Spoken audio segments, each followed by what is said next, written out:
teachers of Bihar teachers. The Bihar Teachers History Makers.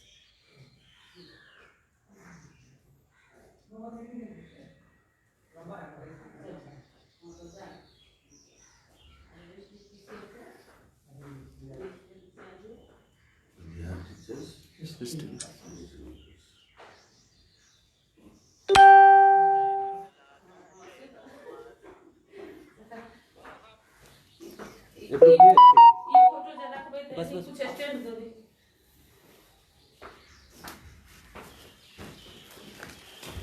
नमस्कार। The Bihar teachers history makers के आज के मेहमान, इस ब्लॉग में आप सभी का स्वागत है। आज हमारे आज के मेहमान हैं जो किसी पहचान के मुहताज नहीं है, डॉक्टर सुभाष चंद्र झा, जो डाइट दरभंगा के भी प्रधानाध्यापक प्राचार्य रह चुके हैं, तुर्की महाविद्यालय के प्राचार्य रह चुके हैं और डीन भी रह चुके हैं, और शैक्षिक गतिविधियों में इनका लगातार योगदान रहा है। इनके बारे में कोई भी शब्द कहना, वो मैं समझता हूं स्टूडियो को दिया दिखाने जैसा है। इनके बारे में विस्तार से हमारे अजय बाबू कहेंगे। अजय बाबू, जिन्हें टीएलएम के क्षेत्र में महारत हासिल है, इन्होंने बिहार के लिए टीएलएम निर्माण में अभूतपूर्व योगदान दिया। ये भी हमारे टीम के सदस्य हैं और इनका भी मार्गदर्शन हमारी टीम को लगातार मिलता रहा है। और सुभाष बाबू के बारे में तो कुछ कहना ही नहीं है। इनके निर्देशन में, इनके मार्गदर्शन में यह समूह लगातार काम करता रहेगा।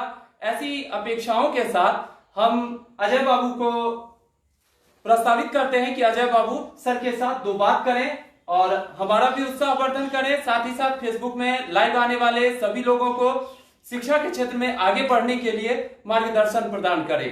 एक चीज और हम जरूर जोड़ेंगे अपने साथ कि ये वही व्यक्ति हैं जिन्होंने अपने करियर की शुरुआत एक प्राथमिक विद्यालय के शिक्षक से की और आज के डेट में बिहार ही नहीं वरन पूरे देश भर में शिक्षा के नामचीन हस्तियों में सर का नाम है। सर को बारंबार प्रणाम।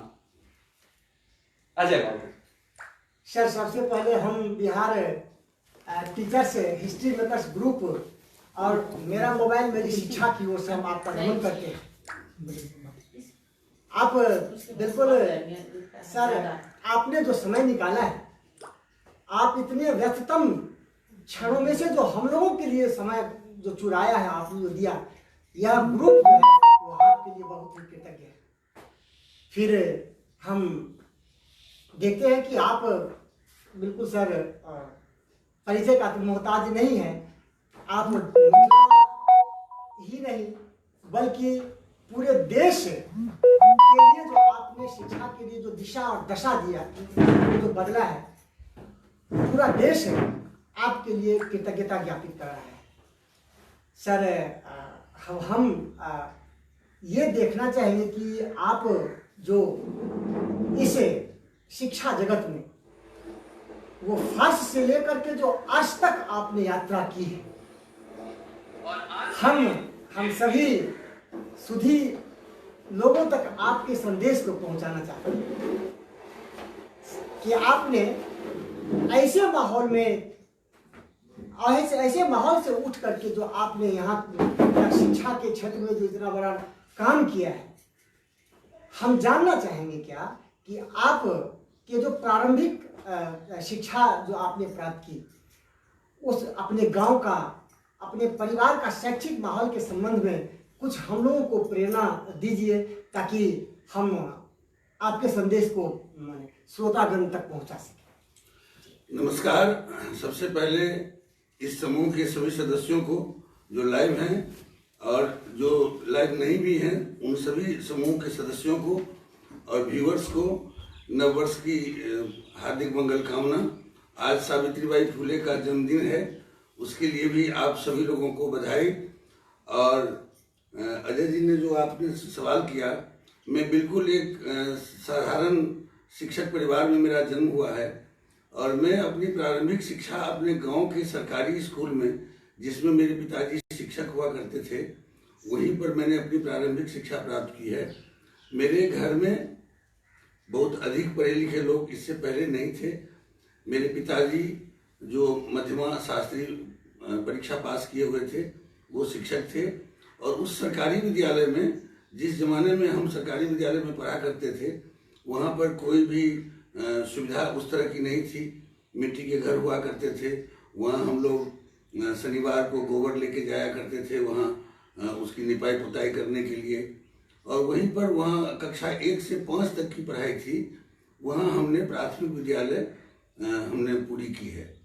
प्राथमिक विद्यालय के बाद 6ठी 7वीं कक्षा के लिए हम एक दूसरे विद्यालय में गए।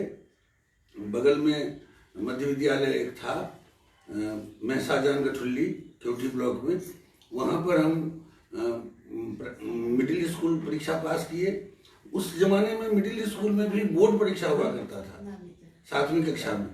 और वहाँ बोर्ड परीक्षा पास करने के बाद हम फिर हाई स्कूल में गए। बगल में एक गेनालाल जयलाल साहब खिरमा पथरा हाई स्कूल है, वहीं से हमने उस जमाने में 8वीं कक्षा से ही साइंस आर्ट्स कॉमर्स की पढ़ाई होती थी, तो हमने साइंस रखा था। तो कोई भी इस तरह की पृष्ठभूमि नहीं है जहाँ कि हम ये कहें कि सरकारी विद्यालय में सभी बच्चे प्राथमिक विद्यालय में बोरा लेकर जाते थे, सभी लोग अगल बगल में बैठते थे। और इस तरह से हमने अपनी प्रारंभिक शिक्षा पूरी की है। माध्यमिक स्तर तक हमने वो खिरमा हाई स्कूल से मैट्रिकुलेशन हमने पास किया।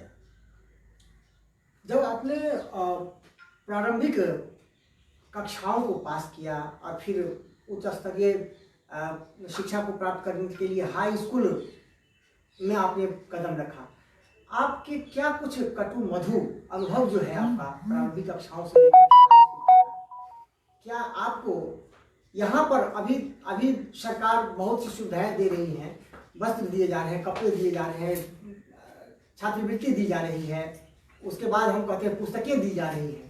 आपके जमाने में तो कुछ भी नहीं था। बिल्कुल कुछ भी नहीं। बिल्कुल। क्या आप अपने गरीबी में जीते हुए और संघर्ष करते हुए गरीबी आपको कभी हताश भी किया? बिल्कुल अच्छा प्रश्न है। गरीबी हताश नहीं किया, क्योंकि हम गांव में जो रहते थे तो उसमें सरकारी विद्यालयों में पढ़ने में जितने भी लोग हमारे साथ में थे वो सभी कमोबेश उसी पृष्ठभूमि से हुआ करते थे। और मुझे लगता है कि प्रारंभिक विद्यालय में ही मुझे कहीं न कहीं से एक प्रेरणा मिली थी कि शायद हमको शिक्षक ही बनना है, क्योंकि और प्राथमिक विद्यालय, मध्य विद्यालय और उच्च विद्यालय, ये तीनों विद्यालय के जो हमारे प्रधानाध्यापक और हमारे शिक्षक हुआ करते थे, मुझे याद है कि मिडिल स्कूल में जब वहाँ कपिलेश्वर झा हेड मास्टर थे तो वहाँ जो कई तरह की गतिविधियाँ होती थी, वहाँ चेतना सत्र होता था, वहाँ कई तरह के स्कूल पार्लियामेंट हुआ करता था। उस स्कूल पार्लियामेंट में हमारा जो इन्वॉल्वमेंट हुआ करता था, वहाँ सांस्कृतिक मंत्री होना, वहाँ खेलकूद का आयोजन होना, तो उसमें हमको लगता है कि कभी भी, और उस जमाने में प्राइवेट स्कूल था भी नहीं, पब्लिक स्कूल था भी नहीं, हम सभी लोग सरकारी विद्यालय के बदौलत ही हमको आगे जाना था। तो कभी भी हमको ये नहीं लगा कि अगर हम अमीर होते तो हम कोई दूसरी जगह पढ़ते, तो इस तरह की कोई भावना हमारे मन में नहीं आई। और गांव का जो परिवेश था, उस गांव के परिवेश में सामाजिक सद्भाव इस तरह का बना हुआ था कि उसमें हमको कभी भी कोई अवरोध नहीं आया और हम आगे बढ़ते गए। अच्छा सर, एक बात हम लोगों को बताइए कि आप बचपन से ही बड़े ही प्रतिभाशाली छात्र रहे। आप डॉक्टर के क्षेत्र में भी, डॉक्टरी के क्षेत्र में भी जा सकते थे, इंजीनियरिंग के क्षेत्र में जा सकते थे।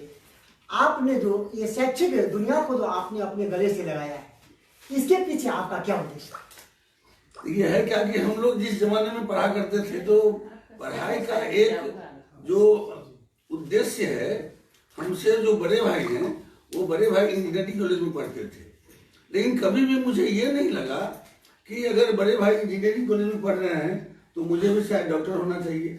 इसके पीछे ये भी कारण हो सकता है कि मेरे पिताजी शिक्षक थे और मुझे पढ़ने पढ़ाने में जो हमारी अभिरुचि थी, और तो मुझे लगता है कि हमको इस कारण से शिक्षक बनना ही पसंद था।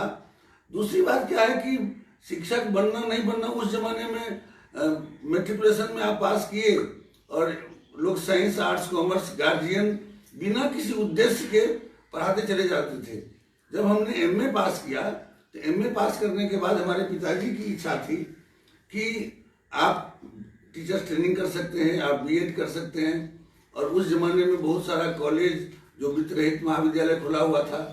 मुझे चूंकि प्राथमिक विद्यालय में शिक्षण में अभिरुचि थी, इसीलिए हम शिक्षक प्रशिक्षण प्राप्त किए। और शिक्षक प्रशिक्षण प्राप्त करने के बाद आपको आश्चर्य लगेगा कि जब हम एमएड की परीक्षा जब हमने पास की, उसके बाद मुझे प्राथमिक विद्यालय में शिक्षक पद पर मुझे नौकरी मिली। और इसी दरभंगा जिला के जाले ब्लॉक में खजूरबाड़ा नाम का एक प्राथमिक विद्यालय है, गांव है, वहीं पर हमारी पहली पोस्टिंग हुई और वहां हम प्राथमिक विद्यालय में शिक्षक पद पर योगदान किए। अच्छा सर, आपने जो पूरे राष्ट्र के लिए जो काम किया है, खास करके शिक्षा नीति पर, हम आपसे कुछ जानना चाहेंगे, श्रोताओं तक पहुंचाना चाहेंगे आपके संदेश को कि राष्ट्रीय पाठ्यचर्या की रूपरेखा 2005 पर आधारित पुस्तकों का निर्माण किया है हम लोगों ने। और उसके बाद जो उसी के आलोक में खास तौर पर बिहार पाठ्यचर्या की रूपरेखा 2008 भी हम लोगों ने तैयार किया।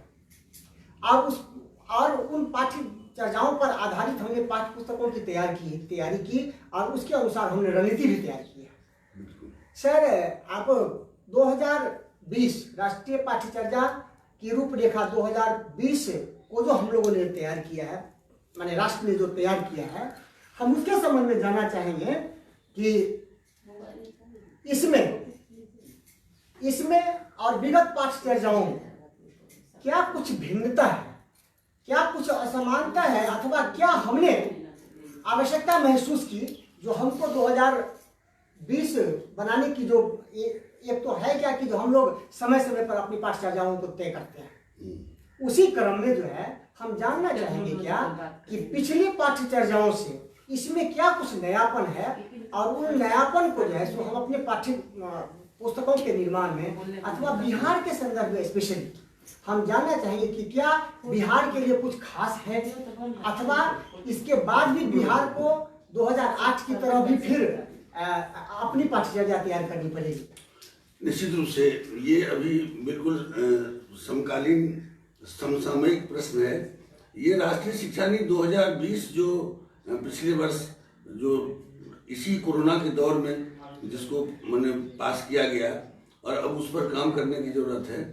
आपका जो प्रश्न है कि एनसीएफ 2005 एक तो 25 साल के लगभग हो चुके हैं, तो 25 साल में बहुत सारा जो परिवर्तन हुआ है, ज्ञान में जो स्फोट हुआ है, उसके कारण राष्ट्रीय स्तर पर ये सोचा गया कि फिर उसमें कुछ बदलाव होना चाहिए। दूसरी बात है कि इस बार जो नया डॉक्यूमेंट है, उस नया डॉक्यूमेंट में इससे पहले हम लोग 10+2+3 स्ट्रक्चर पर काम कर रहे थे, जिसमें कक्षा 1 से 5 तक प्राथमिक, 6 से 8 उच्च प्राथमिक या प्रारंभिक 8वीं कक्षा तक, फिर 9-10 माध्यमिक और 11-12 में उच्चतर माध्यमिक कक्षा हुआ करती थी। अभी का जो नया स्ट्रक्चर है उसमें है कि 3 साल से 8 साल तक ये 5 साल का एक स्ट्रक्चर है। दूसरी कक्षा तक का ये फंडामेंटल है प्रारंभिक स्तर पर। उसके बाद प्रिपरेटरी है जिसमें कक्षा 3, 4 और 5 है। उसके बाद 6, 7, 8 है मिडिल, और उसके बाद 9, 10, 11, 12 ये सेकेंडरी लेवल का है। यह जो एक स्वरूपगत बदलाव हुआ है, ढांचागत बदलाव हुआ है, और आपको याद होगा कि हम लोग पिछले बार भी बहुत सारा काम किए हैं। इसके बावजूद भी यह देखा गया है कि कक्षा 1-2 के जो बच्चे हैं, वो 1-2 के बच्चे विद्यालय में आके जितना जल्दी उनको विद्यालय को आत्मसात कर लेना चाहिए, वो नहीं कर सके। तो इस बार यह सोचा गया कि 3 साल से लेकर 8 साल तक के जो बच्चे हैं कक्षा 2 तक, वो विद्यालय से जुड़े हुए रहेंगे। आंगनबाड़ी को विद्यालय से जोड़ने की बात हो रही है, प्ले स्कूल को विद्यालय से जोड़ने की बात हो रही है, और वो दूसरी कक्षा तक का जो स्ट्रक्चर है, निश्चित रूप से इस तरह का जो बदलाव है, उस बदलाव में तो राष्ट्रीय स्तर पर भी NCFSE national curriculum for school education वो तैयार हो रहा है। उसके आधार पर फिर ये पाठचर्या की जो रूपरेखा तैयार होगी, फिर उस आधार पर फिर पाठ्य पुस्तक तैयार की जाएगी, पाठ्यक्रम तैयार किया जाएगा। और जहाँ तक बिहार की बात है, तो निश्चित रूप से जिस तरह से हम लोगों ने BCF 2008 तैयार किया था, मुझे लगता है कि यह जब NCF SE जब तैयार होगा और वो हमारे बिहार में आएगा, तो हम बिहार वासी उसकी विवेचना करेंगे, उसकी समीक्षा करेंगे और यह देखेंगे कि उस दस्तावेज में जो स्थानीय भाषा, स्थानीय परिवेश, इसकी जो बात की है, तो क्या बिहार में जो हमारा मिथिलांचल है, मगध है, भोजपुर है, उसके आलोक में क्या फिर से हमको उसकी समीक्षा करने के बाद जो बिहार पाठचर्या की रूपरेखा 2021 तैयार करना चाहिए और उस आधार पर फिर पाठ्यपुस्तकों में जो कुछ बदलाव है, वो पाठ्यपुस्तकों में बदलाव NCF SE के अनुशंसा के आलोक में हम लोगों को करना ही पड़ेगा। अच्छा, हम लोग जो सर पाठ्यचर्या की जो तैयारी करते हैं, निर्माण करते हैं, तो हम लोग फ्यूचर में जो आने वाले चैलेंजेस हैं, हम उसको देख करके, जैसे आज से 50 वर्ष पहले कंप्यूटर के संबंध में उतनी माने वो है तो वह हम लोग नहीं करते थे जितना कि आज कर रहे हैं, क्योंकि हमने समझ लिया था क्या कि आने वाले 50 वर्ष में जो है वो कंप्यूटर की प्रासंगिकता कितनी होगी, ये हमने 50 वर्ष 40 वर्ष पहले तय कर लिया था, माने ये दिमाग में ये बात आ गई थी और उसी के अनुसार जो है सो हम लोग धीरे धीरे धीरे, तो अब ये जो 2020 राष्ट्रीय पाठ्यचर्या NCF 2020 में जो हम लोग ये तैयार कर रहे हैं, किए हैं, तो उसमें राष्ट्रीय स्तर पर जो भविष्य में आने वाली जो चुनौतियां हैं, वो कौन कौन सी चुनौतियां हैं, उसको हम कैसे निपटें? अभी तो सबसे ताजा चुनौती ये जो महामारी के दौर से अभी हम लोग तुरंत अभी ठीक से उबर भी नहीं पाए हैं, तो ये हम लोगों के सामने बहुत बड़ी चुनौती है। ये जो पिछले बार जो अभी महामारी आया है, उस महामारी में हम केवल शिक्षा पर फोकस करेंगे कि लगभग 1 साल से स्कूल कॉलेज बंद पड़ा हुआ है, बच्चे अपने घर में हैं, कई तरह का भय, आतंक, कुंठा, संतरास, अंतर्द्वंद बच्चों के माता पिता में इस तरह का घर कर गया है। ये हमारे सामने चुनौती है और इस समूह के माध्यम से मैं देख रहा हूँ लगातार कि हमारे जो बिहार के जो हमारे शिक्षक हैं, वो शिक्षक एक तरह से कोरोना वॉरियर के रूप में भी उन्होंने अपना योगदान बहुत दिया है। जब हमारे बाहर से जो हमारे प्रवासी मजदूर वर्ग और जो नौकरीशुदा लोग जब वहाँ से आए, तो किस तरह से उनका अपने जान की परवाह किए बिना हमारे समूह के जो शिक्षक हैं, हमारे बिहार के जो प्रारंभिक शिक्षक हैं, वो उनको उनकी देख रेख, उनके चिकित्सा, उनके जांच के बारे में जो उन्होंने काम किया। और इतना ही नहीं, इस बीच में मेरा मोबाइल मेरी शिक्षा नाम का जो एक पूरा एक समूह है, उसमें विद्यालय में जब पढ़ाई नहीं हो रही थी, तो हम देख रहे थे कि लगातार पूरे बिहार के हर एक जिला के शिक्षक ही नहीं, शिक्षिकाओं का योगदान एक से एक बढ़कर रहा है और अलग अलग वर्ग के अलग अलग विषय को रूटीन की तरह से वो फोकस किया गया और वहाँ से उन लोगों ने देखा। तो हमारे सामने जो आगे की चुनौतियाँ हैं, उस चुनौती में सबसे पहली चुनौती तो ये है कि यह जो कोरोना नाम की बीमारी है, इसके कारण जो हमारे सामाजिक बदलाव जो हुए हैं, उस सामाजिक बदलाव को जो नई शिक्षा व्यवस्था होगी वो किस तरह से एड्रेस करेगा। एक बात अजय जी हम ये कहना चाहेंगे कि चूंकि हम लोग आशावादी हैं जी जी, और हम लोग और ये कोरोना हम लोगों का अपने से ये सही है कि पर्यावरण पर कई तरह का संकट, कई तरह का शोषण दोहन हम लोगों ने किया है और इसके कारण भी बहुत सारा संकट आ गया है। लेकिन यह जो कोरोना नाम की बीमारी है, जो हम लोगों का अपना उपजाया हुआ नहीं है, इससे नुकसान जो हुआ है सो तो हुआ है, लेकिन हम जब अपने गांव में देखते हैं तो इससे कुछ मुझे लगता है कि समाज को या परिवार को इसमें कुछ इसके सकारात्मक पहलू भी हैं। क्या कि हम देख रहे हैं कि परिवार नाम की जो संस्था है, जो लगभग विखंडित हो चुकी थी, इस दौर में जब बाहर में लोग घरों में सिमट के रह गए थे, तो हम अपने गांव में देखते हैं कि वर्क फ्रॉम होम का बहाना हो या फिर अपने माता पिता से भेंट करने, बहुत सारे मिथिलांचल में हम अपने गांव के आसपास देख रहे हैं कि जो बाहर में लोग रह रहे थे वो अपने गांव में आए हैं, और गांव से जो एक शहर के तरफ लोग भागने की जो प्रवृत्ति थी, मैं ये देख रहा हूँ कि इस बीमारी के कारण लोग शहर से गांव की ओर आ रहे हैं। इसको भी हमको नई शिक्षा व्यवस्था को मुझे लगता है कि एड्रेस करना चाहिए। अच्छा सर, आपका जीवन ही एक इस तरह का पुस्तक है जिसमें जीवन के सारे समस्याओं को आप ने अपनी जीवन की किताब में कर्मों के द्वारा समाहित किया है। और हम सभी आपके जो जितने फॉलोवर्स हैं कि आपके कर्म के ऊपर चलने का जो हम लोग कुछ छोटा सा प्रयास करते हैं, ईमानदार प्रयास कर रहे हैं। सर, आप ये हम लोगों को बताइए कि हम लोग अपने जीवन आप बनाए गए रास्ते पर चले तो उसके लिए हम लोगों को कुछ सूत्र दीजिए। देखिए अजय जी, इसमें ऐसा कोई भी सूत्र या ऐसा कोई भी दवा या ऐसा कोई भी वैक्सीन तो मुझे नहीं लगता है कि बना है। हम परिस्थितियों से सीखते हैं, हम अपने अनुभवों से सीखते हैं, और मुझे जो अपने जीवन में अनुभव हुआ है और हम अन्य जो अपने से बड़े जो हमारे शिक्षाविद हैं और जो गुरु वर्ग हैं उनसे जो हमने सीखा है, इसके पीछे कुछ चीज़ हम आपसे शेयर करना चाहते हैं और अपने दर्शक वर्ग से भी शेयर करना चाहते हैं। हमारे गुरु थे विप्लव दास गुप्ता, जो कहा करते थे कि 100 में 100% आदमी आज दुनिया में अशांत इसलिए है कि हम अंदर से जो हैं वो हम बाहर से दिखना नहीं चाहते हैं, और जो बाहर से हम चाहते हैं कि लोग हमें वो समझे, वो हम अंदर से हैं ही नहीं। और परिणाम होता है कि हम छल और प्रपंच में हम जीते हैं।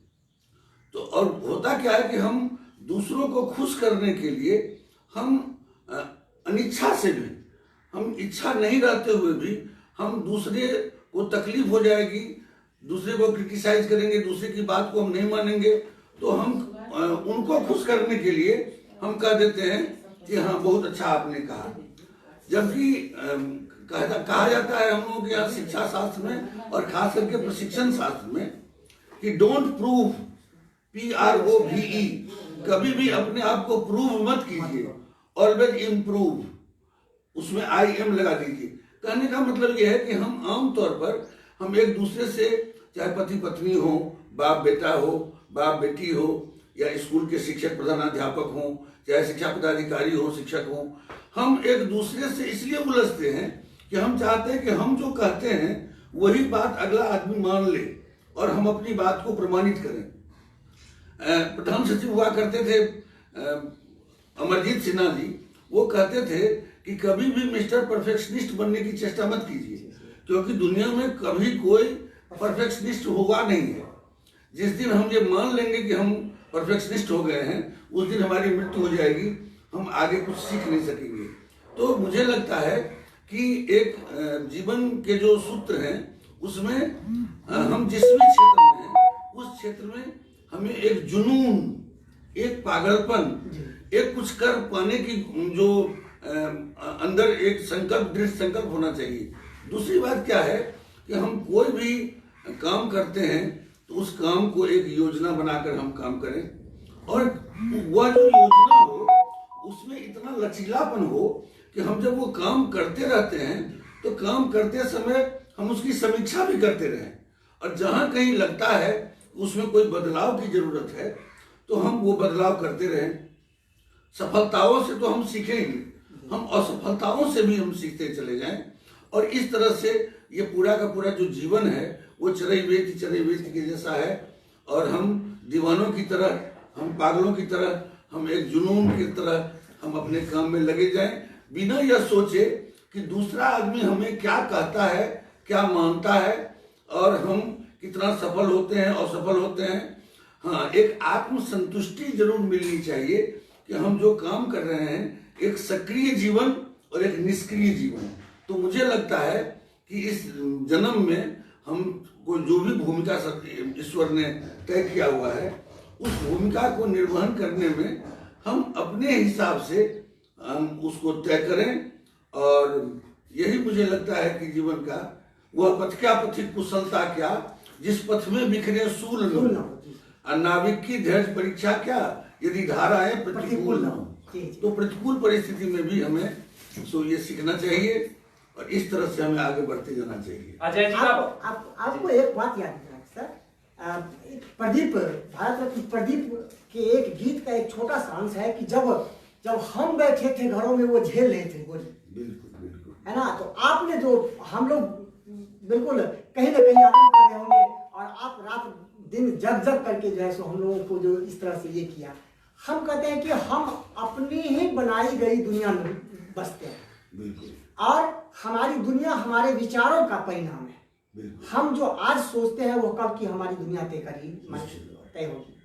सर, इतना जो हम लोग कर रहे हैं, बहुत कुछ कर रहे हैं, लेकिन कहीं कहीं पर सुनने को मिलता है, कहीं पर निराश भी हम अपने आप को पाते हैं क्या, कि जितना हम कर रहे हैं हम जमीन पर नहीं देख रहे हैं। सर, उसके लिए आपके पास में कोई ऐसा हो तो? देखिए, है क्या कि जमीन पर हम जिन बच्चों के साथ और जिन अभिभावकों के साथ हम लोगों का मतलब दिन रात काम करने का होता है, हम ये सही बात है कि सरकार की ओर से जो एक पहल होनी चाहिए कि हमारा जो शिक्षक जिस तरह से लगा हुआ है हम उसको आइडेंटिफाई करें, हम उसको पहचानें।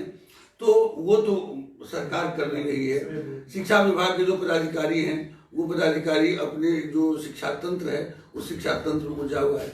मुझे लगता है कि हम शिक्षक, ये जो मेरा मोबाइल मेरी शिक्षा है और यह जो हिस्ट्री मेकर्स ग्रुप है, इस ग्रुप में मैं ये भी कहना चाहूँगा इस समूह के दरभंगा इकाई की ओर से राज्य इकाई को कि क्या ही अच्छा होता कि हम 2021 में हम एक ऐसा सम्मेलन के बारे में सोचते जिसमें वो हिस्ट्री मेकर्स जो ग्रुप है उस ग्रुप के जितने भी सदस्य हैं, वो प्रदेश के हों, प्रदेश के बाहर के लोग हों, वो एक बार हम लोग आमने सामने कहीं एक जगह पर हम लोग आपस में, वो 1 दिवस का हो या 3 दिवस का हो, एक सम्मेलन होता और उस सम्मेलन में हम अपनी बात को एक दूसरों के साथ शेयर करते।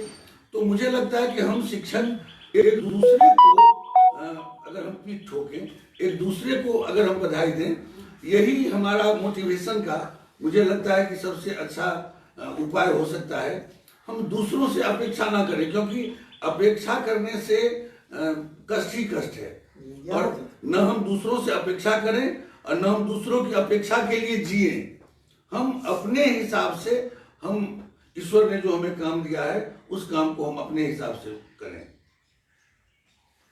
अजय जी का बहुत बहुत धन्यवाद, आभार कि अजय जी ने ऐसे प्रश्न सर के सामने रखे। यूं तो सर के पास ज्ञान का संसार है, लेकिन उन्होंने ऐसे ऐसे जीवंत प्रश्न रखे जिसकी जरूरत हमें आगे बढ़ने में होगी, अपने शैक्षिक पृष्ठभूमि को बढ़ाने में या अपने शैक्षिक गतिविधियों को बढ़ाने में जिन चीजों की जरूरत होगी, वैसे वैसे प्रश्न सर के सामने रख करके और गूढ़ बातों को जानने की कोशिश की। तो इसलिए हम सर का हार्दिक आभार व्यक्त करते हैं। साथ ही साथ सुभाष बाबू ने कहा कि मैं कोई सूत्र नहीं बताऊंगा, लेकिन बताते बताते इन्होंने सारे सूत्र बता दिए, और इनका एक एक सूत्र पर अगर व्यक्ति चलना शुरू करे, हम शिक्षक चलना शुरू करें, तो आने वाले समय में जैसे कहा जाता था शिक्षकों की पूजा होती है, तो उनकी पूजा होगी। आदर की बात मैं नहीं करता, उनकी पूजा होगी। तो हम सर के मार्गदर्शन में इन चीजों को बढ़ाएं। और एक बात और इस बीच में मैं आपको बताना चाहूंगा कि अभी मैट्रिक और इंटर का एग्जामिनेशन होने वाला है, तो ग्रुप की तरफ से जो बीएसईबी के द्वारा मॉडल क्वेश्चन तैयार किए गए हैं, उन तैयार किए गए क्वेश्चन का जवाब वीडियो बना करके अपने अपने विषय के एक्सपर्ट्स करेंगे।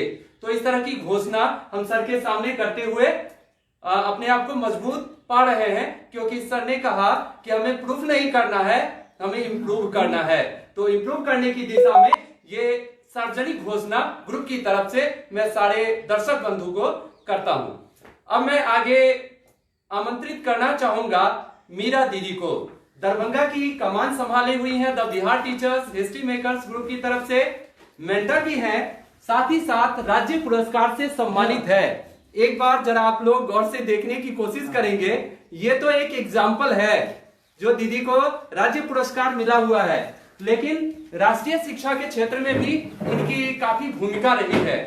साथ ही साथ अपने विद्यालय में इनके द्वारा किए गए इनोवेटिव कार्य से दूसरे विद्यालयों को भी, दूसरे विद्यालय के प्रधान को और शिक्षकों को भी प्रेरणा मिलता है और लोग दीदी की प्रेरणा को देखते हुए आगे बढ़ने की कोशिश करते हैं। सर के बारे में एक मेरी याद है, उसको तो मैं जरूर कहूंगा। सर का सेवानिवृत्त हो चुके थे सर, और उसका कार्यक्रम आयोजन किया गया था, लेकिन मुझे एक सौभाग्य मिला जो मैं अब तक याद रखा हूं, शायद सर भूल गए होंगे। सर को मोजा पहनना था, झुकने में उनको प्रॉब्लम हो रही थी। मैंने बैठ करके सर के पैर में मोजा पहनाया। ये अंतिम क्षण तक, जब तक मैं जीऊंगा, मुझे इस बात का गुमान होगा कि मैं सर जैसे महान विद्वान के पैर छूने का, इस तरह से पैर छूने का अनायास मौका मिल गया। तो मैं अपने आप को इसलिए अपने आप को महान मानता हूं, जरूर महान मानता हूं, और साथ ही साथ सौभाग्यशाली भी मानता हूं कि सर जैसे महान विभूति के साथ हमें ऐसा मौका मिला, और आज साथ साथ बैठने का भी मौका मिला, सर से गुरु ज्ञान प्राप्त करने का मौका मिला। अब मैं दीदी को आमंत्रित करूंगा, मीरा दीदी को, जो शुभंकरपुर मध्य विद्यालय की प्रधानाध्यापिका भी हैं, साथ ही साथ the Bihar teachers history makers group Darbhanga की मेंटर भी हैं, हम लोगों की मार्गदर्शक हैं। वो सर से, सुभाष बाबू से कुछ चर्चाएं करेंगी जो हम सारे शिक्षकों के लिए एक मार्गदर्शन का काम करेगा। दीदी नमस्कार। The Bihar teachers history makers TVT, मेरा मोबाइल मेरी शिक्षा, नव वर्ष की शुभकामना तो हम दे ही चुके हैं। अब आज ज्योतिबाई फुले का जन्मदिन, और हमें सभी एम्पावर्ड महिला और पुरुष सभी को हम शुभकामना दे रहे हैं इस अवसर पर। और सर से हम नेशनल एजुकेशन पॉलिसी पर कुछ जो तथ्य हमें फंसा रहा है, उस पर सर से, चूंकि सर शिक्षाविद है, बहुत काम किए हैं इससे पहले भी, तो इनसे थोड़ा सा हम जानकारी लेंगे और हम सभी शिक्षक इससे परिचित होंगे। तो सर, ये 34 वर्ष के बाद राष्ट्रीय शिक्षा नीति में भारी बदलाव हुआ, जो 22 में लगभग लागू होने की बात हो रही है। तो इसमें सर, ऐसे समय में जब वैश्विक महामारी कोरोना काल जो संक्रामक है, और इसमें दुनिया भर के शिक्षण संस्थान बंद हो चुके हैं, और इसमें विभागीय तौर पर और शिक्षकों ने शिक्षण का ऑनलाइन जिम्मा संभाल लिया है, और उनके तौर तरीके में बदलाव हो गया, शिक्षण के तौर तरीके में।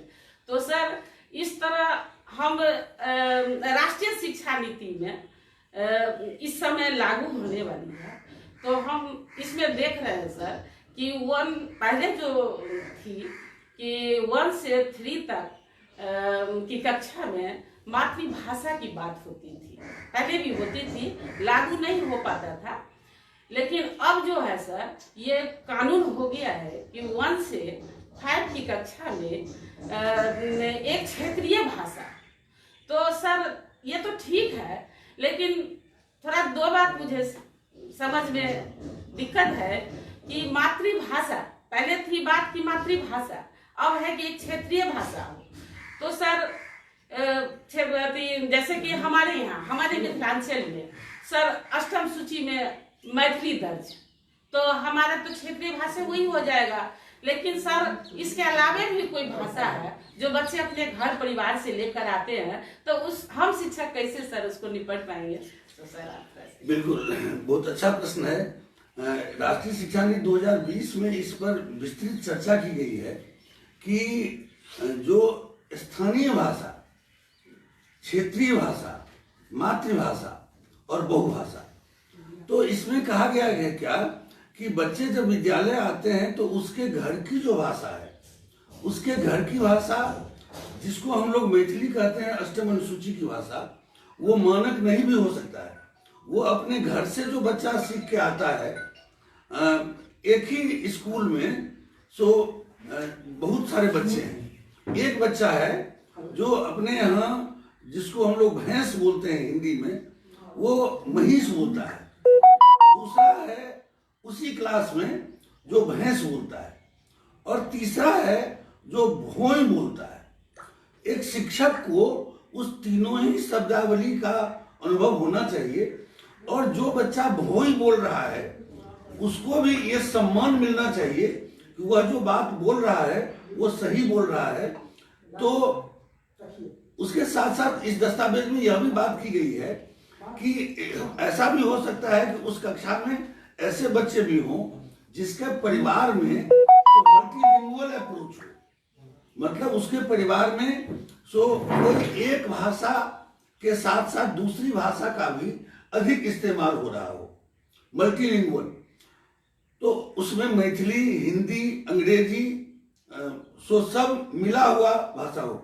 मुझे याद है कि जब हम हाई स्कूल में थे और धान कटवाने के लिए जाते थे तो बिल्कुल निरक्षर एक मंगल खवास था, जो मंगल खवास शाम में जब वो आ रहा था धान का बोझ लेकर के, तो हमने कहा कि मंगल इतने लेट किया भगला हो, तो मालिक बड़ा डनरसा रास्ता चलिए, डनरसा। तो हम उसको जांचना चाहे कि वो डनरसा समझ रहा है कि नहीं समझ रहा है। तो हमने उसको पूछा कि वो डनरसा मांगे कि ले, तो उसने कहा कि मालिक मतलब खतरे नान। तो मतलब सही अर्थों में वो उपयोग कर रहा था, डेंजरस से वो डनरसा बना रहा था। तो हमारा कहना है कि यह जो भाषा के बारे में मामला है, वो कहता है दस्तावेज कि 5वीं कक्षा तक तो निश्चित रूप से बच्चे की जो भाषा है उस भाषा में ही सभी विषयों का शिक्षण होना चाहिए। 8वीं कक्षा तक अगर संभव हो तो 8वीं कक्षा तक मातृभाषा माध्यम से, और उसकी जो स्थानीय भाषा है, क्षेत्रीय भाषा है, क्योंकि बच्चों में जो समझ बनता है, बिंब बनता है, वो उसकी मातृभाषा शब्द से जितना अधिक वो समझ पाता है, वो दूसरी भाषा को उस हिसाब से नहीं समझ पाता है। हम घर में चूहा को बोलते हैं मूस या मुसरी, या तोता को बोलते हैं घर में सूगा, और स्कूल में हम बोलेंगे उसको तोता। तोता समझेगा वो बच्चा, लेकिन पहले वो सूगा जो घर में बोलते आ रहा है उसके माध्यम से वो सीखेगा। तो और उसके बाद कहा गया कि 8वीं कक्षा के बाद वह अपनी उस भाषा को एक भाषा के रूप में अध्ययन कर सकता है।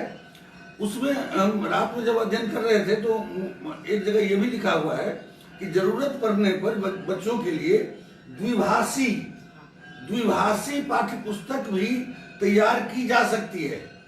अब एक पूरे बिहार में अगर एक पाठ्य पुस्तक की तैयारी होगी, हम लोग अपने सिस्टर को हम लोग बहन बोलते हैं, और फादर की सिस्टर को, पिता की बहन को दीदी बोलते हैं, पीसी बोलते हैं, फुआ बोलते हैं। कोई बिहार में ही एक ऐसा क्षेत्र होगा जो अपनी बहन को दीदी बोलता होगा, जो हम नहीं बोलते हैं अपने यहाँ। तो जो आंचलिक भाषा है, उस आंचलिक भाषा में दूसरा सवाल था कि मुजफ्फरपुर के लोग बोलते हैं कि हम बज्जिका बोलते हैं, भागलपुर के लोग बोलते हैं हम अंगिका बोलते हैं। तो अंगिका बज्जिका से भी अलग एक ही गांव में अगर सभी समुदाय के लोग रहते हैं तो वह भी, उसमें भी भाषा की पृथकता, भाषा में कुछ अंतर हो जाता है। तो कहा गया उस दस्तावेज में कि अगर उस भाषा में पाठ्य पुस्तक उपलब्ध ना भी हो तो शिक्षक को उस बच्चे की भाषा आनी चाहिए, ताकि बच्चे, इससे 2 फायदा होगा। एक कि बच्चा को लगेगा कि स्कूल हमारी स्वागत के लिए, मेरे स्वागत के लिए तैयार है, वो उसको अपरिचित जैसा माहौल नहीं लगेगा। और दूसरा कि जो 21वीं सदी के आकांक्षाओं को पूरा करे एकदम पूर्ण रूप से, तो ऐसी नैतिक शिक्षा की बात हो रही है कि हम जड़ों से जड़ में नैतिक मूल्य देंगे। तो सर, नैतिक शिक्षा की अलग से बुक तो थी नहीं पहले, लेकिन नैतिक शिक्षा की पढ़ाई बुक में, पाठ में होती थी, कहानी में, कविता में। तो सर, अब किस तरह होगा जो हम जड़ से नैतिक शिक्षा देंगे और हमारे अपने जितनी भी आकांक्षा होगी भारत के आने वाले भविष्य का, वो पूरा है। तो बहुत कठिन सवाल। लेकिन मुझे लगता है कि नैतिक शिक्षा पढ़ाने की चीज नहीं है। नैतिक शिक्षा जो बच्चे के माता पिता होंगे, विद्यालय के शिक्षक होंगे, उनके आचरण में वो परिलक्षित होना चाहिए और बच्चे उससे सीख जाएंगे। नहीं तो एक जमाना था कि मातृदेवो भव, पितृदेवो भव, आचार्य देवो भव, अतिथि देवो भव, महाजनों ये गतः सपंथा, रट रट के आदमी सो बिल्कुल उसका उलट ही काम समाज में करता दिख रहा है। तो इसको रट लेने भर से नहीं होगा। एक कहानी हमको याद है जो हमको एक प्रोफेसर ने सुनाया था। उनका कहना था कि जब वो गांधी सेतु नहीं बना था तो उस टाइम में सो एक शिक्षक जो प्रोफेसर थे, उनके जो शिक्षक थे वो उनको उस समय में लोग पहलेजा घाट से वो पनिया जहाज से लोग जाते थे, तो उन्होंने देखा कि वो 2 बड़े बड़े झोला लेके सो बढ़ रहे हैं। बहुत वर्षों के बाद उनको देख रहे थे, तो बहुत उत्साह के साथ वो गए, पैर छू के प्रणाम किए और कहे कि सर ये झोला हमको दे दीजिए। बहुत बूढ़े हो चुके थे वो। उन्होंने क्या किया कि एक झोला उनको दे दिया और जो भारी वाला झोला था वो खुद ही कितना भी कहते वो रह गए, वो झोला उनको नहीं दिए। वो आगे जाकर के उसके लिए सीट अपना रखे थे जहाज में।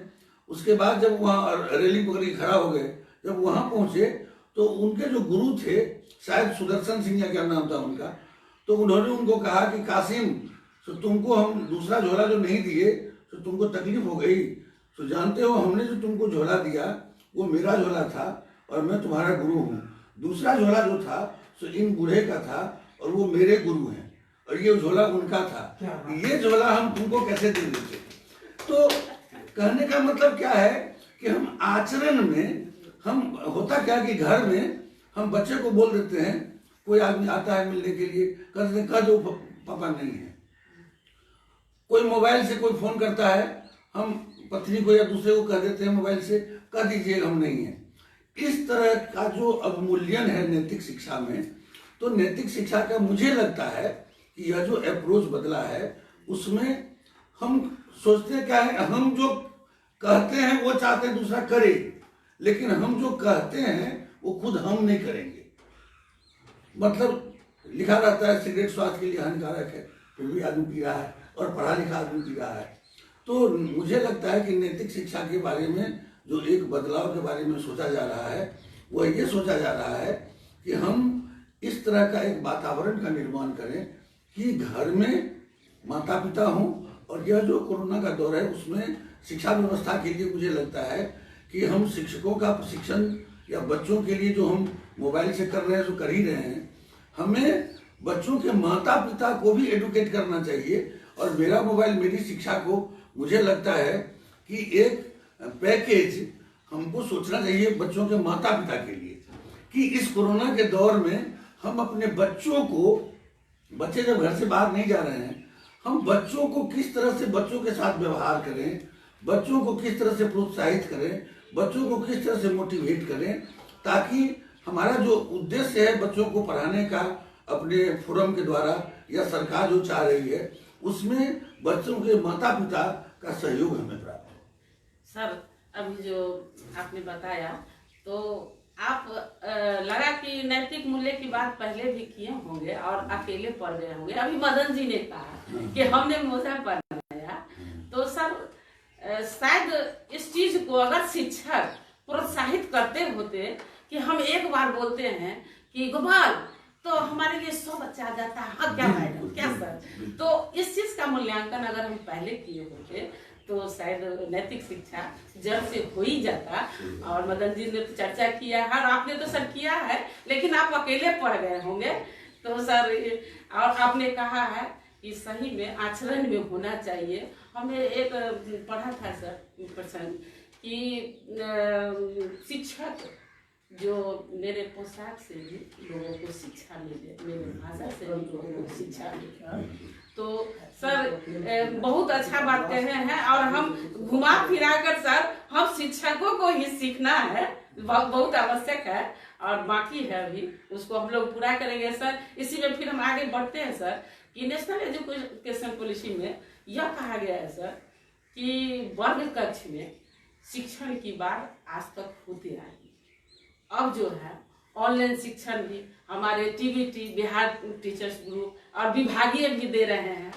तो ऑनलाइन शिक्षण हम लोग दे रहे हैं, उसमें अब ये कहते हैं कि वर्ग से बाहर जो हम आप शिक्षा देंगे बच्चों को, वो सर वर्ग शिक्षण होते आया है और वर्ग से बाहर चारदीवारी के बाहर की बात हो रही है, जो हम लोगों ने बिहार शिक्षा परियोजना में पहले भी सुने थे कि अब क्या है, अब शिक्षक को बच्चों को कहीं बाजार में ले जाओ, अब कहीं पढ़ा दो, कहीं सिखा दो, प्राकृतिक वातावरण में सिखा दो, लेकिन वो सर हो नहीं पाया।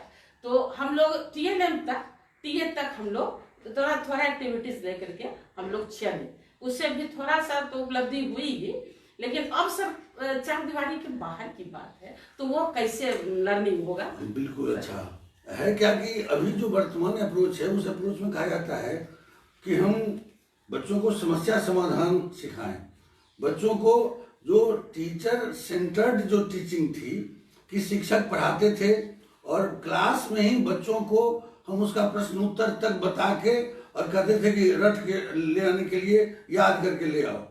अभी कहा जाता है कि हम अपने वर्ग कक्ष में इतना ही करें कि बच्चों को मोटिवेट करें, बच्चों को हम उत्प्रेरित करें, बच्चों को जिज्ञासा को हम उद्दीप्त करें, ताकि बच्चे उसकी खोज वर्ग कक्ष से बाहर निकल के वो खोज करे और उसमें अपने माता पिता के साथ चर्चा करे, अपने साथी के साथ चर्चा करे, अवलोकन करे, वो सामग्री संकलन करे, मूल्यांकन करे, विश्लेषण करे और खुद अपने लिए एक निष्कर्ष तैयार करे।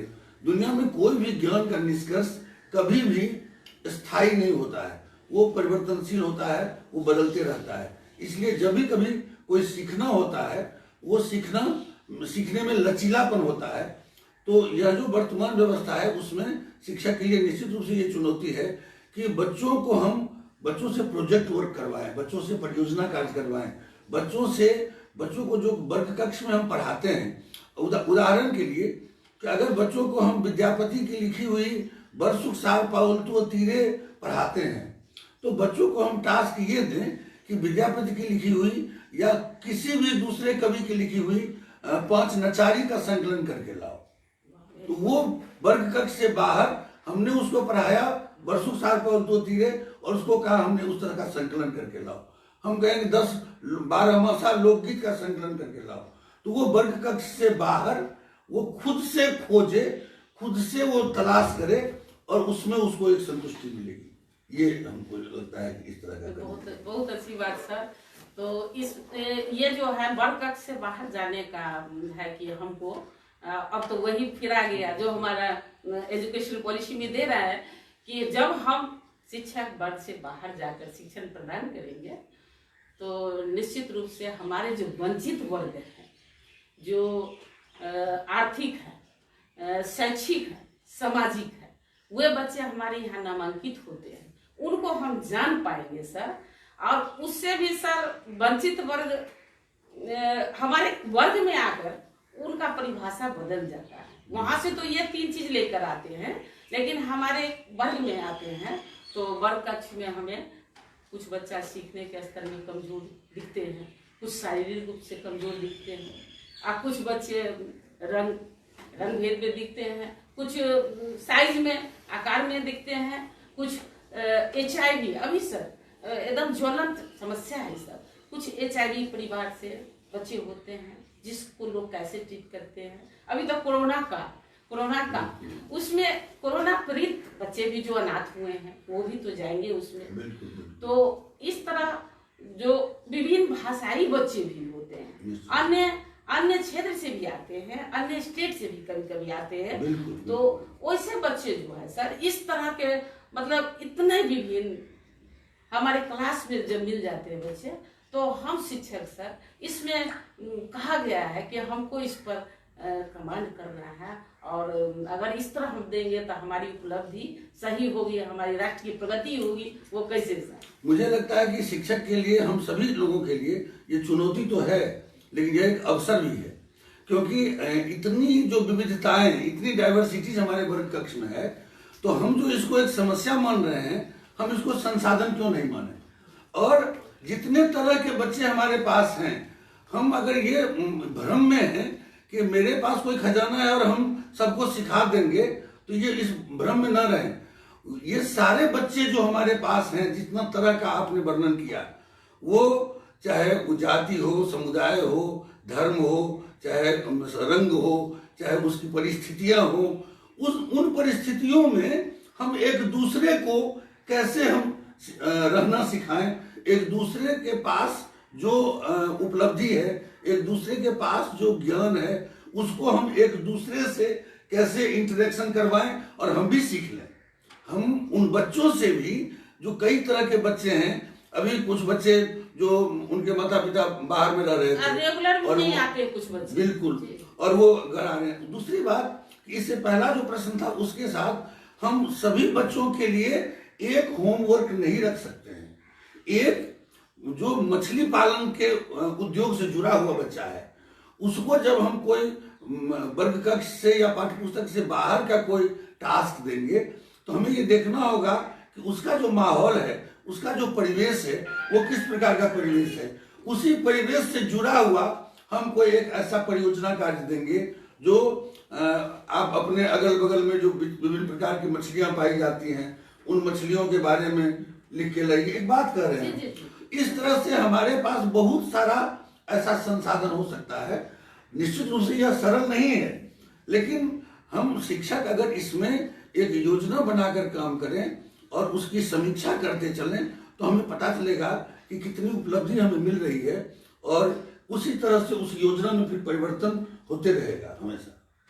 तो सर, इस तरह हमको लगता है कि इस बार एजुकेशन पॉलिसी में 6 से ही व्यावसायिक शिक्षा लागू कर दिया जाएगा। सर, शायद वही बात आप कर रहे हैं ना। तो बच्चों को जानने का मतलब क्लासरूम से बाहर शिक्षण की बात, कि बच्चों को हमको दक्ष बनाना है, कौशल देना है। तो सर, इसी क्रम में सर, आप तो बहुत शिक्षाविद है, और शिक्षाविद में सर बहुत चीज दे देते हैं, जो हम सोचते हैं कि थोड़ा हमारे टीवी के दर्शक को बिहार भर में देख रहे हैं, तो उनको आप थोड़ा इसमें बात हुई है सर कि गतिविधि के बिना अचीवमेंट नहीं होगा। अचीवमेंट नहीं होगा तो गतिविधि किस तरह हो। जो सर, आप गतिविधि एक्सपर्ट है, तो सर हमको थोड़ा सा आप कोई ऐसा शिक्षण दीजिए और उसको गतिविधि रोल करके दीजिए, रोल मॉडल बन के दीजिए सर। जो अलग अलग कक्षाओं में, अलग अलग विषयों में, अगर हम गणित में कोई गतिविधि की बात करेंगे, या भाषा में हम गतिविधि की बात करेंगे, विज्ञान में गतिविधि की बात करेंगे, या सामाजिक विज्ञान में गतिविधि की बात करेंगे, सभी विषयों में अलग अलग वर्ग कक्ष में अलग अलग बच्चों के समूह के लिए वो अलग अलग प्रकार की गतिविधि हो सकती है। स्वाभाविक बात है कि जब भी कभी हम गतिविधि की बात करते हैं, तो उस गतिविधि में बच्चे सक्रिय हो जाते हैं, और जब हम उसको हम केवल लेक्चर मेथड से, हम कहानी वाला मेथड से केवल हम करते हैं, तो उसमें बच्चे थोड़ा नीरस हो जाते हैं। तो मुझे लगता है कि अलग अलग विषयों में अलग अलग हमारे बहुत सारे शिक्षक ऐसे हैं, और ये जो टीवीटी वाला जो समूह है, उस समूह में हम देखते हैं कि लेसन प्लान बनाने की बात हो, या किस तरह से हम अपने विषय वस्तु को वर्ग कक्ष में उपस्थापित करेंगे, उसके लिए चाहे वो सम विषम का खेल हो, चाहे वो माने पहाड़ा का खेल हो, चाहे वो अलग अलग विषयों में हम उस तरह की गतिविधि हम निर्माण कर सकते हैं। और कुछ गतिविधि जो हमारी परंपराओं में, हमारे पास जो कहानी है मिथिलांचल में, जो आंचलिक स्तर पर, उस आंचलिक स्तर पर उस कहानी को भी हम गतिविधि बना सकते हैं। और उदाहरण के लिए कि जैसे सौरमंडल का हमको पढ़ाना है, तो सौरमंडल पढ़ाने का एक तरीका तो हो सकता है जो कैलेंडर को लेकर के हम क्लास में जाएं और पढ़ा दें। दूसरा तरीका हो सकता है दूसरा शिक्षक जो नाटक में प्रवीण है, वो सौरमंडल पर आधारित एक नाटक लिख सकता है, और उस तरह का वेशभूषा के आधार पर उसी तथ्य को वो कर सकता है। तीसरा टीचर जो फिजिकल टीचर है, वो खिलाड़ी है, वो आउटडोर में वो पूरा का पूरा एक सौरमंडल का एक कोट बना करके, और सूर्य और अलग अलग तरह के ग्रह के बच्चों को उस साइज के हिसाब से रख करके, और वो सूर्य की परिक्रमा करता हुआ दिख सकता है। बाकी बच्चे जो दर्शक के रूप में हैं, वो बहुत सारी चीज बिना सिखाए हुए भी वो सीख सकते हैं। इस तरह की कई सारी गतिविधियां हम निर्माण कर सकते हैं। दीदी का बहुत बहुत आभार। जी गौरव सर, एडलिन दी, गुड्डी दी, आप सभी को बहुत बहुत धन्यवाद। हम लोग को लाइव का मौका दिए और सर के साथ हम लोग बिता रहे हैं। और सर शिक्षा के क्षेत्र में सर के लिए हमारे मिथिलांचल का एक ही लाइन, बर सुख सार पाओल तुवती रे छोड़ैत निकट यन बहनी रे बर सुख सार। धन्यवाद सर। दीदी का बहुत बहुत आभार। दीदी ने मिथिलांचल की परंपरा को जीवंत करते हुए अंत में जो सर के लिए संबोधन किया है, इसके लिए पूरी टीम दीदी का आभारी है। साथ ही साथ सर जैसी विद्वान हस्ती जो प्रत्येक समस्या में संसाधन देखती है, तो ऐसे विद्वान शिक्षक के सामने, ऐसे विद्वान व्यक्ति के सामने दीदी ने जो राष्ट्रीय शिक्षा नीति से संबंधित कई मुद्दे रखे, चाहे वो मातृभाषा से संबंधित हो, नैतिक शिक्षा का विद्यालयों तक पहुंच से संबंधित हो, चहार दीवारी के बाहर शिक्षा की बात हो, तो इन सारे विषय वस्तु पर सर का जो मार्गदर्शन मिला, इसके लिए हम सर का शुक्रिया अदा करते हैं। साथ ही साथ पूरे दर्शक को हम यह बताना चाहते हैं कि हम नैतिक शिक्षा आज के विचार में क्षेत्रीय भाषाओं को भी स्थान दिया है। आओ बांग्ला सीखे, आओ मैथिली सीखे, आओ अंग्रेजी सीखे, आओ उर्दू सीखे। इस तरह से अब हम लोग मगही, अंगिका, बज्जिका के लिए भी काम निरंतर जारी रखेंगे। तो अब हम बात करते हैं सर की। हमारे अरुण बाबू सर हैं, जो मध्य विद्यालय बिजली के प्रधानाध्यापक भी हैं, लगातार शिक्षक प्रशिक्षण से जुड़े हुए रहे हैं। सर के साथ उन्होंने साधन सेवी के रूप में भी लगातार अपनी सेवाएं दी है। तो सर का शिक्षा के क्षेत्र में अभूतपूर्व योगदान है, साथ ही बहुत व्यापक अनुभव है। सर आईटी के भी एक्सपर्ट के रूप में दरभंगा में जाने जाते रहे हैं। तो अरुण बाबू अब सर के सामने अपने कुछ बातें रखेंगे, चर्चाएं रखेंगे, जिससे सारे दर्शक बिंदु को फायदा हो सकता है। जी Arun Babu. Bihar teachers history makers TVT group को मेरा प्रणाम। सर के साथ, सुभाष बाबू के साथ मैं खासकर जब सर के द्वारा नियुक्त किया गया साधन सेवी के रूप में, तो मैं काम किया। और जब मैं इनकी सर के साथ काम किया तो पता चला कि सर एक मार्गदर्शक, मेरे जीवन का एक मार्गदर्शक व्यक्ति के रूप में सामने आए और उनके दिखाए हुए रास्ते पर और उनसे प्रेरणा लेकर मैं आज तक कार्य कर रहा हूं। और संजोग से आज मुझे सर से बात करने का मौका मिल रहा है।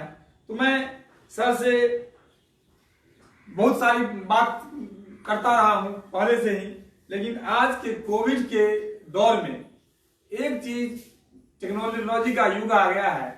और टेक्नोलॉजी में बच्चे जब विद्यालय से अलग हुए, विद्यालय से अलग होने के बाद विद्यालय बंद हो गया, बच्चे टेक्नोलॉजी से पढ़ना शुरू कर दिए।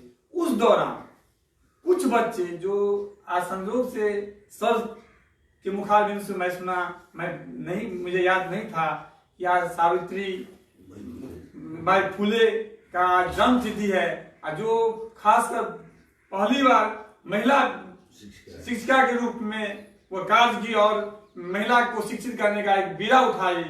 तो यानी उन वंचित वर्ग के लोगों को जिनको शिक्षा नहीं मिल रही थी। तो आज के परिप्रेक्ष्य में, कोविड के परिप्रेक्ष्य में, जब टेक्नोलॉजी से लोग शिक्षित हो रहे हैं, उस परिप्रेक्ष्य में एक व्यक्ति, एक समूह जो जिसके पास टेक्नोलॉजी नहीं है, वो पिछड़ रहा है। चाहे वो आर्थिक रूप से कमजोर हो या पारिवारिक पृष्ठभूमि उसका शिक्षा से जुड़ा हुआ नहीं हो, तो उसको जब अब विद्यालय खुलने जा रहा है, तो उसके कमी को कैसे पाटा जाए, इस पर सर से हम विचार लेना चाहेंगे। बिल्कुल बिल्कुल, मुझे लगता है कि अभी तक के दौर में ये चीज छूटा हुआ था और वास्तव में नया दस्तावेज भी कहता है, और इससे पहले भी हम लोग बात करते हैं कि सभी के लिए शिक्षा। जब तक कोई एक बच्चा भी अगर छूटा हुआ है तो हमारा जो उद्देश्य है वो कभी भी पूरा नहीं होगा। और निश्चित रूप से चाहे वो मेरा मोबाइल मेरी शिक्षा हो या फिर वो ऑनलाइन एजुकेशन हो, सभी बच्चों के पास ना लैपटॉप है ना एंड्रॉयड का मोबाइल उपलब्ध है।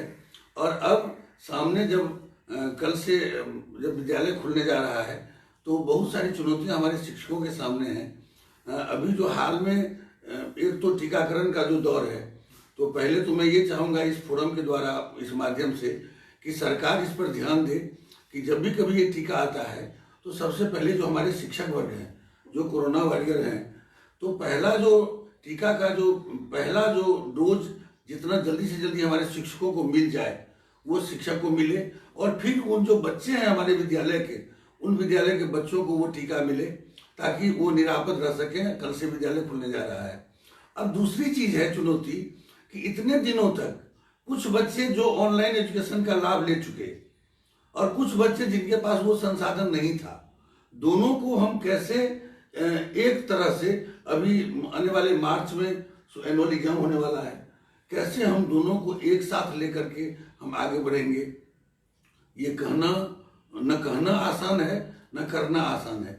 लेकिन मुझे लगता है कि हमें शिक्षकों को चाहिए कि हम अपने विद्यालय में जब कल हम योगदान करें तो सबसे पहला चीज कि बच्चों में जो इतना लगभग 1 साल से बच्चे स्कूल नहीं आ रहे थे, उनमें जो कई तरह का कुंठा, संतरास, अंतर्द्वंद, मनोवैज्ञानिक जो चिड़चिड़ापन, कई तरह की चीजें हो गई होंगी, तो पहले तो कल से ही हम उनको पढ़ाना शुरू करें। उसके पहले मुझे लगता है कि पहले पुत्र समान मधुर संभाषण, ममता में व्यवहार, आत्मीयता, सम्मान, सुरक्षा और प्रेरणा, प्यार, पहले बच्चों को हमको 2-4 दिन 5 दिन पहले हमको बच्चों के साथ इंटरेक्शन करना चाहिए।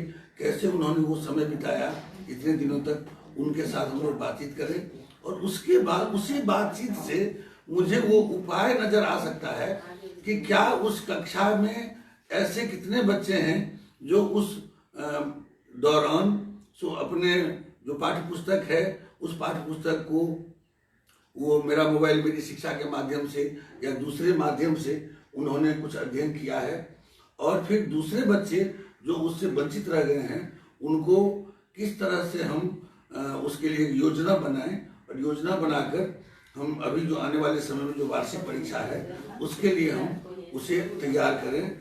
यह एक योजना बना करके ही करना पड़ेगा और ये बिल्कुल सरल नहीं है। जी, बीच में हम थोड़ा टोकेंगे क्योंकि अपने समय बढ़ता जा रहा है, और सर से अगर चर्चाएं हुई तो वो चर्चा कभी समाप्त नहीं होगी। एक अंतिम प्रश्न के साथ फिर हम सर से कुछ आग्रह करेंगे जो हमारा विशिष्ट आग्रह होगा। सर, हम लोग जब कार्य कर रहे थे साधन सेवी के रूप में, तो सर के द्वारा एक आयोजन किया गया था जिला स्तर पर, और वह विज्ञान और गणित मेला करके आयोजन किया गया था।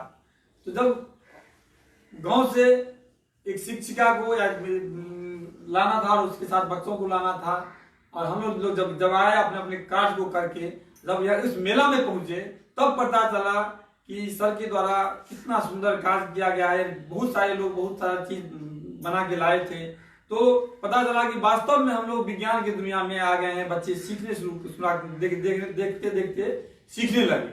लेकिन आज के दौर में जब ये कोविड के कारण ये खत्म हो गया है, ये मेला का आयोजन या सामूहिक आयोजन बंद हो गया है, तो उस जो विज्ञान में है कि आप अनुभव और प्रयोग कीजिए, तो अनुभव और प्रयोग जब हम नहीं करेंगे तो कैसे हम विज्ञान की शिक्षा आगे बढ़ा सकते हैं। तो उस पर सर विचार देंगे कि किस तरह से इसको इस परिवेश में, इस परिस्थिति में इसको कैसे जारी रखा जाए। विज्ञान शिक्षण के बारे में प्रारंभिक स्तर पर जो मेरा अपना मानना है, हम बराबर इस पर चिंतन करते रहे हैं, और हम बहुत सारा पाठ्यपुस्तक का जो पाठ्यक्रम है उससे हम कुछ अलग हट करके मेरा सोचना रहा है। मेरा कहना है कि मीरा जी का जो सवाल था आंचलिक भाषा, और जो अजय जी का सवाल था उसको भी हम जोड़ते हुए कहना चाहेंगे कि अगर हम दरभंगा में, मिथिलांचल में अगर हम कोई विज्ञान पढ़ा रहे हैं, तो विज्ञान पढ़ा रहे हैं तो अपने यहाँ एक शब्द है दाल को उलाना, उलैब, तो दाल के उलैब, ये विज्ञान के उलैब फ्राई करना नहीं है, वो भूनना नहीं है। ये एक ऐसा टेम्परेचर है जिस टेम्परेचर में अगर उससे थोड़ा सा 20 हो जाएगा तो वो जल जाएगा और वो फिर दाल सीजेगा नहीं। तो हम इस आंचलिक भाषा में जो हमारे पास जो है डमहैल लताम, तो अमरुद जो डमहैल, इसके लिए दूसरी भाषा में कोई साधन नहीं है। हम इसको किस तरह से विज्ञान शिक्षण में हम इसको उपयोग कर सकते। दूसरी बात कि हम प्रारंभिक स्तर पर, एक तो विश्वविद्यालय स्तर पर भी अभी प्रयोग होता नहीं है। मेरा मानना है कि हम प्रारंभिक स्तर पर पान में चूना और कत्था लगाने से जो प्रतिक्रिया होती है और उससे जो मुंह लाल हो जाता है, वो विज्ञान का विषय क्यों नहीं हो। हम पार्टी में जाते हैं और पार्टी में हम दाल गिर जाता है हमारे कपड़ा पर तो वो पीला हो जाता है, मीरा मैडम, तो पीला हो जाता है। और अगले दिन जब उसमें साबुन लगाते हैं तो वो लाल हो जाता है। तो बच्चों के अंदर ये सवाल क्यों नहीं जगना चाहिए शिक्षक के लिए कि वो शिक्षक से पूछे कि सर ये दाल खेलिए तो ना पियर हो गए और साबुन लगेगी तो लाल किया हो गए, पर कौन प्रतिक्रिया है पर भेले। मुझे लगता है कि अभी जाड़ा के महीना में एक बार, पिछले बार बहुत ठंडा का मौसम था और हम एक बार जा रहे थे तो देख रहे थे कि जो लकड़ी को जो जला रहे थे लोग, तो वो लकड़ी के पीछे से पानी का रस निकल रहा था। तो मेरे मन में एक बाल सुलभ एक जिज्ञासा ये उठ रही थी कि क्या हम अपने शिक्षक से इस तरह का सवाल पूछ सकते हैं कि एक लकड़ी का कुल्हाड़ी से चीरा हुआ जो जलावन है वो और बिना चीरे हुए जलावन को जलाने में किसमें सुविधा होती है, किसमें असुविधा होती है, इसके पीछे क्या कारण है। मतलब हमारे चारों तरफ अगर हमारे चापाकल पर अगर कजली लग जाती है तो कजली क्यों लग जाती है, इसमें विज्ञान का कौन सा तथ्य माने उपलब्ध है। हमारे घर में जो बाड़ी में नींबू है, नींबू का पौधा और नींबू फलता है, हमारे घर में दूध दही कैंची से लेके सरौता और चापाकल, ये कौन सी व्यवस्था है कि हर घर में चापाकल है, लेकिन चापाकल को ठीक कराने के लिए बगल में तीसरा फेल विद्यार्थी जो मिस्त्री है वो उसको कर सकता है। एक एमए पास आदमी वो जो फिजिक्स से और इलेक्ट्रॉनिक्स से है वो बिजली का वायरिंग नहीं कर सकता है, उसके लिए अलग से कोई आदमी है। मुझे लगता है कि विज्ञान जिस तरह से हम लोग फंक्शनल इंग्लिश बोलते हैं, फंक्शनल मैथिली बोलते हैं, तो फंक्शनल साइंस होना चाहिए। और हमारे चारों तरफ की जो घटनाएं घटती हैं उस घटनाओं के आधार पर विज्ञान के कौन से सिद्धांत उस पर लागू होते हैं और उसको हम, मुझे बार बार ध्यान पड़ता है कि हम सब अपना जमाना में तो आम को जो छीलते थे तो खुरचन से जी, तो खुरचन को बीच में से घिस देते थे और उससे वो कंपटीशन होता था कि बिना टूटे हुए उसका छिलका और एक ही बार में वो पूरा छिलका उतर जाए और उसमें बराबर हम फेल हो जाते थे राउंड राउंड, और मेरी बहन लोग हमेशा फर्स्ट कर जाती थी।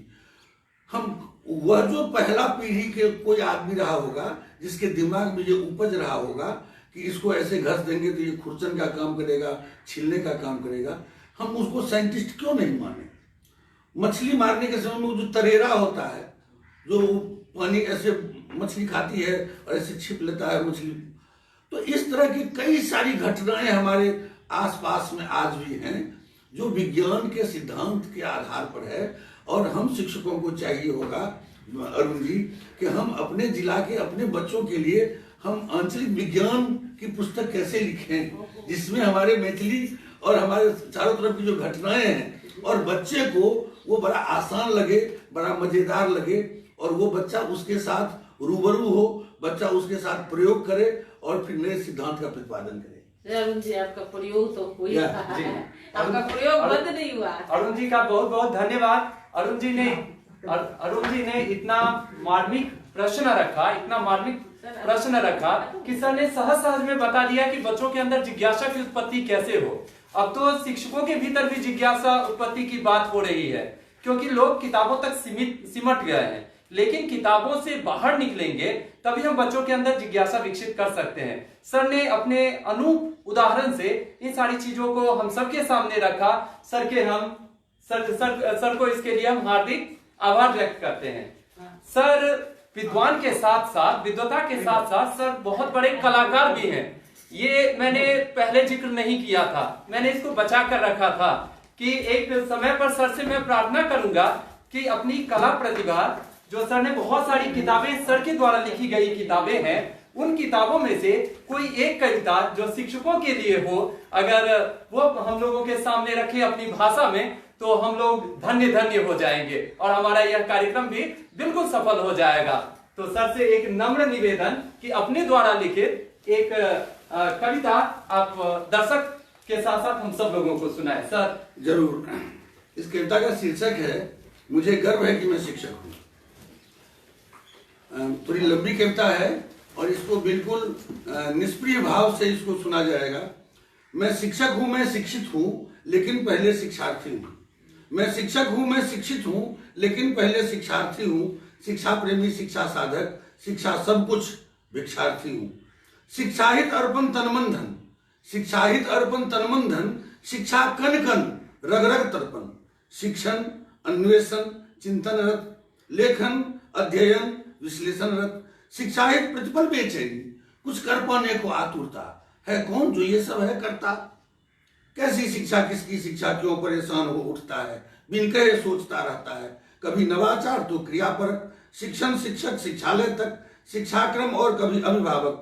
कभी शिक्षित जन की चित्रित छवि मानस पट पर आती है उभर। कोई खिन्न खिन्न हो जाता है, मन भिन्न भिन्न करने लगता है। इन तथाकथित का रूप देख। कौन सा रूप? तो मन कर्म वचन में तार नहीं, मन कर्म वचन में तार नहीं, मानवता का झंकार नहीं, नैतिकता का आधार नहीं, छल कपट द्वेष का पार नहीं, अपनापन का व्यवहार नहीं, आपस में कोई प्यार नहीं, शिक्षित का कोई प्रकार नहीं। क्या ऐसी ही शिक्षा के लिए है सोच रहा अंदर कोई, या स्व शिक्षा की सोच रहा जिसमें गुरु है भीतर कोई?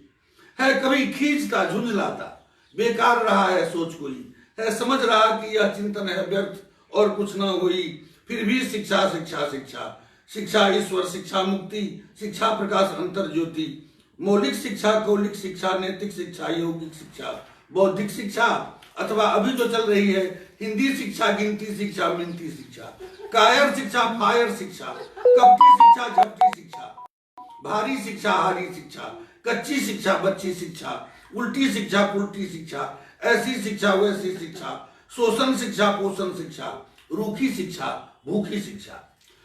लगता है कभी कोई बुद्धिमान मनमानी करने लगता, फिर कोई उसे समझा करके मनमानी करने से टुकता।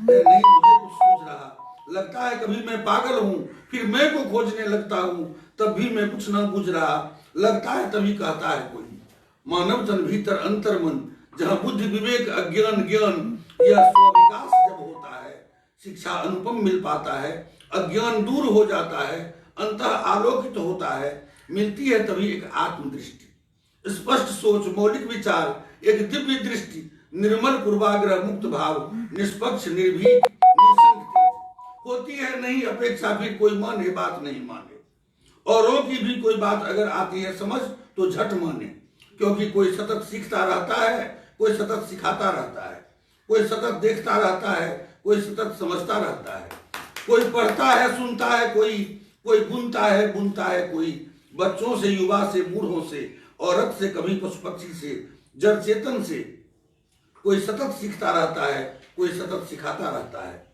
अब माना ऐसे शिक्षक होंगे जो शिक्षण से पृथक होंगे, कृत्रिम शिक्षा देते होंगे, कर्तव्य विमुख रहते होंगे, पर ऐसे भी शिक्षक होंगे बिन कहे लीन रहते होंगे, अधिगम से वे लड़ते होंगे, नित नवाचार करते होंगे, शोषित भी वे होते होंगे, व्यंग्यों के बाण सहते होंगे, फिर भी वे शिक्षणरत होंगे। जिसने सम्मान नहीं पाया, जिसने सम्मान नहीं पाया, यश ख्याति को जिसने न चाहा, पा सका कभी न पुरस्कार, बदले में पाया तिरस्कार। जो स्व का है कर रहा हवन, दायित्व पूर्ति का जिसे लगन, परिणाम हेतु जो सतत मगन, उसको भी न दे प्रोत्साहन, प्रतिभा हत्या पर लोग तुले। अंतस्थल में चल रहा युद्ध, कर्ता वितर्क और तर्क शुद्ध, वो मार्ग कभी जब अवरुद्ध, शिक्षा गर्जन तर्जन करती। कोई है जो कहे मुझको शिक्षा के लिए पूर्ण श्रम कार्य करो, परिणाम आधारित कुशल प्रविधि, अनुभव कौशल उपयोग करो, दिखलाओ, परखो, जांच करो, नूतन तकनीक प्रयोग करो। क्या वो पल अब आएगा? क्या मानव जग पाएगा? क्या शिक्षा विवेक दे पाएगी? क्या मानव रह पाएगा? हाँ, यह संभव हो पाएगा। हाँ, यह संभव हो पाएगा।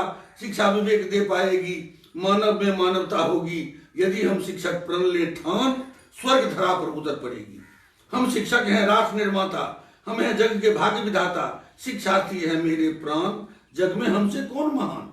शिक्षालय है मेरा मंदिर, शिक्षार्थी है देव सजीव। पाठचर्या ही मेरा लक्ष्य, शिक्षण गतिविधि मेरी पूजा। मेरे सम कोई और न दूजा। ईश्वर ने जो काम है सौंपा, तन मन प्राण से लग जाएंगे। निश्चल बच्चों की सेवा में कर्म समर्पित हो जाएंगे। शिक्षा, शिक्षण और प्रशिक्षण, गतिविधिमय और सक्रिय जीवन। सजग सजीव सचेष्ट सतत्सन, हमसे फिर है आगे कौन। शिक्षा के अधिकार प्राप्ति हित पल पल न्योछावर होंगे हम। घर घर गांव गांव गूंजेगा, प्रांत राष्ट्र गुणगान करेगा। तब सिर तान उठाकर कहूंगा, मुझे गर्व है मैं शिक्षक हूँ। सब शिक्षक सम्मान प्राप्त कर दिग दिगंत फिर गूंज उठेगा। सारी दुनिया कहेगी सहसा, धन्य हमारे शिक्षक होंगे। इसीलिए तो मैं कहता हूँ, मुझे गर्व है मैं शिक्षक हूँ। मुझे गर्व है मैं शिक्षक हूँ। सर के इस कवित्व शक्ति को देखते हुए, सर कवि भी हैं और फिर हमको ऐसे कवि और शिक्षक को देख करके, सुन करके, प्रेरणा लेकर के, अंग्रेजी के जो एक कवि हैं वर्ड्सवर्थ, उनकी मात्र एक पंक्ति शिक्षक के लिए हमको याद आ जाती है बरबस, कि उन्होंने कहा था कि every teacher is a great poet, every teacher is a great poet. और उन्होंने अपने लिए कहा था कि I wish to be either considered as a teacher और एज नथिंग एट ऑल, कि मैं शिक्षक और सिर्फ शिक्षक बनना चाहता हूँ, शिक्षक के अतिरिक्त और कुछ नहीं बनना चाहता हूँ। सर को बहुत बहुत आभार। व्हाट थिंक और हाउ थिंक की बात है। नई शिक्षा नीति लागू होने वाली है। सर ने बहुत बात कह दी है, शिक्षकों की जिम्मेवारी बढ़ने वाली है। अब मदन जी, अब समाप्ति की ओर। मदन जी, आप चलते चलते सर से एक निवेदन कि हमारी टीम के लिए सर ने जो 2 प्रपोजल रखे हैं, तो उसको पूरी तत्परता के साथ पालन किया जाएगा। एक समारोह की बात सर ने की राज्य स्तर पर, हम लोग बिल्कुल वो समारोह करेंगे और सर के मार्गदर्शन में करेंगे। सर को इस बात के लिए हम आश्वस्त करते हैं। साथ ही साथ शिव कुमार जी को मेरा बहुत बहुत गौरव जी, शिव कुमार जी, मनोज त्रिपाठी जी, ये इन तीनों लोगों को, जो इन लोगों ने जो इस तरह के ग्रुप का सृजन किया है और लगातार काम करते जा रहे हैं। हम ऐसे ही बातचीत में पहले से पूर्व नियोजित नहीं था। 2 बातें हमने कहा है। एक कि मेरा मोबाइल मेरी शिक्षा में हमको अभिभावक तक पहुंचना चाहिए। हमें अभिभावकों के लिए भी कुछ ऐसा सोचना चाहिए ताकि अभिभावक मतलब अपने बच्चों को किस तरह से देख रेख करें। और दूसरा, एक इस तरह का एक महासम्मेलन हो। और मैं गर्व से कहता हूं कि ये जो हमारा समूह है, history makers the Bihar teachers का समूह, ये पूरे बिहार में नहीं पूरे देश भर में एक ऐसा माइलस्टोन बनेगी और बन चुका है कि सरकारी तंत्र का एक अलग चीज है, लेकिन यह जो एक दीवानगी है इस समूह की, मैं आप सब लोगों को सादर प्रणाम करता हूं। आप सभी लोग प्रणम्य हैं। सर, अब हम लोग समाप्ति की ओर हैं। भागलपुर शिक्षा महोत्सव में जब हम लोग दरभंगा के विजेता टीम हम लोग खुशी मना रहे थे, उस समय डायरेक्टर व्यास जी उन्होंने मंच से घोषणा किया कि अब तो ये समाप्ति तभी होगी जब दरभंगा के टीम यहाँ आकर एक समदाउन गाएंगे जो विश्व प्रसिद्ध है। और हमारी भी ये लाइव प्रोग्राम समाप्ति की ओर है, तो ये समदाउन हम लोग सर सामूहिक ही गा लेंगे, अंग्रेजी भी गाते हैं और हम लोग का तो सर है ही। चलिए। परम पवित्र भूमि मिथिला नगरिया सो हमारा के कहाँ ने जाय छे रे कहरिया